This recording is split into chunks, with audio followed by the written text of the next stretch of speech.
I do declare some funding by the National Institute of Health Research in the UK.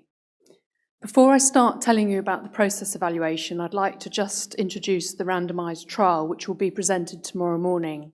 This is the OPAL trial, and it was designed to recruit 600 women to receive a standardised pelvic floor muscle training programme that was highly protocolised, and within that protocol were a number of behaviour change techniques.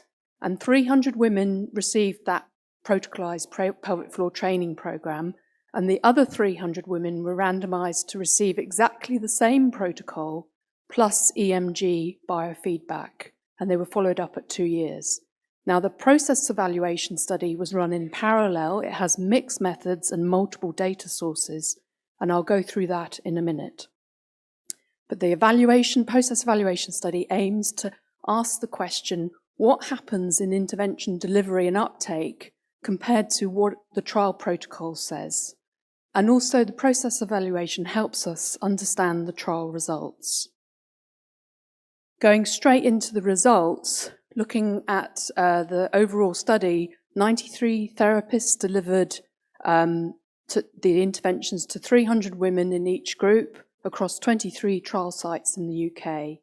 And this is an example of the attendance rate, so that on average they had 4 of the 6 appointments were the average number of attendance, but that you can see that a similar number attended up to 6 appointments. In each session, the therapists had to complete checklists, and there were similar proportions of checklists returned per group. The therapists reporting teaching the pelvic floor training or the biofeedback training. The women were practicing these in the session, and the women were then reporting back to say they had done their home programme. And these were all very similar between the 2 groups. When we look at it, this is an example checklist, and we look at the actual individual behaviour change techniques that were used within the sessions. Although there were lots of change techniques listed and not all of them were used, a similar number were used of the basic training programme, and the biofeedback group got extra biofeedback, and that was as designed. We also audio recorded a subset of consultations, and again the pattern of use was the same. The women returned diaries. We had a lot of diaries returned, and a similar proportion were returned within each group. And another change technique was used for the diaries, where they had to sign their commitment to doing their home exercises. We also interviewed 30 therapists at the end of the study, and again they were telling us what women had told them. Symptoms prompted to do the training, but if they got better, then they forgot to do the training. Buy-in was linked to their time and energy available to do the training, but also other health priorities got in the way. Some women liked biofeedback, some found it motivating, some didn't. And also they struggled to fit it into their daily routine. To summarise, this study was a robust assessment of intervention fidelity and dose. We can see that the interventions were delivered as per the protocol and taken up by the women. And the biofeedback group got more than the standard training programme alone. The trial was probably a fair test of whether biofeedback could improve women's outcomes over a really well-delivered standard training programme. And the trial results are unlikely to be due to a failure of the intervention delivery or uptake. Thank you. So we have time for a couple of questions too.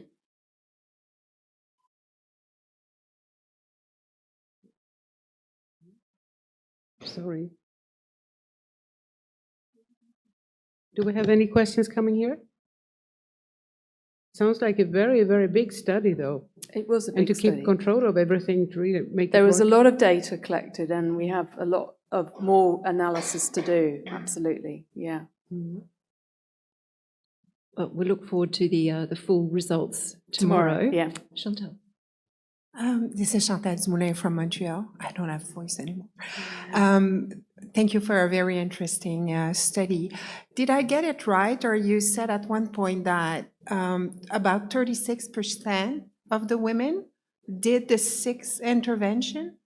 Right, so there were women were offered 6 appointments, Okay. and on average across the trial, they attended 4 of the 6.